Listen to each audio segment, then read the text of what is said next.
how comfortable were you doing intimate scenes as an actor? Because actually on television you don't shoot these kind of scenes quite regularly. As an actor, how comfortable you were? As an actor, I would also, I think, I would, give some credit to the directors as well, who were very, उन्होंने explain बहुत अच्छी तरह से किया था. They explained pretty well, and of course, Ruhi and me have known each other for a long time. It's just that the first time we worked together, so there was a comfort level. We were pretty, amazing with each other during the shoot. ऐसा नहीं होता कि सिर्फ लड़कियों को ही intensity में problem होती है, कभी कभी लड़कों को भी होती है.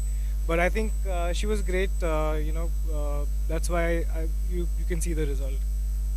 Normally on a small screen you don't get a chance to get जी ऐसा बिल्कुल नहीं है. आप मेरे जितने भी स्मॉल स्क्रीन के देख लीजिए, हमें बहुत बहुत सारे चांसेस मिलते हैं.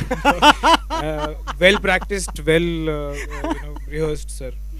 एक्सपीरियंस्ड है, आप देख रहे थे. It's looking brilliant. नहीं, ऑब्वियसली एक पर्दा होता है, ऑब्वियसली Central. स्मॉल स्क्रीन पे हम लोग जब रोमांस करते हैं तो काफ़ी कुछ वो 70s के रोमांस जैसा करना पड़ता है, छुपाना पड़ता है. बट ऑब्वियसली कैनवस जब बड़ा होता है, और it was also, I have to give you that, क्योंकि जब भी वो गाना हमारा पीछे प्ले होता था, it used to be like a boost for us. Gym से पहले वो लेते हैं ना, वैसा एक बूस्ट होता था. Because the song is so beautiful when you here it. कुछ टेक्स हम करते थे और कुछ टेक्स सॉन्ग के साथ करते थे, तो आप फर्क देखेंगे उन टेक्स का. It's beautiful. तो आप कह सकते हैं कि इट्स ऑल्सो द, जिसे माहौल बोलते हैं, माहौल भी वैसा था और गाना इतना प्यारा था, और रूही तो ऑब्वियसली इतनी प्यारी है ही है.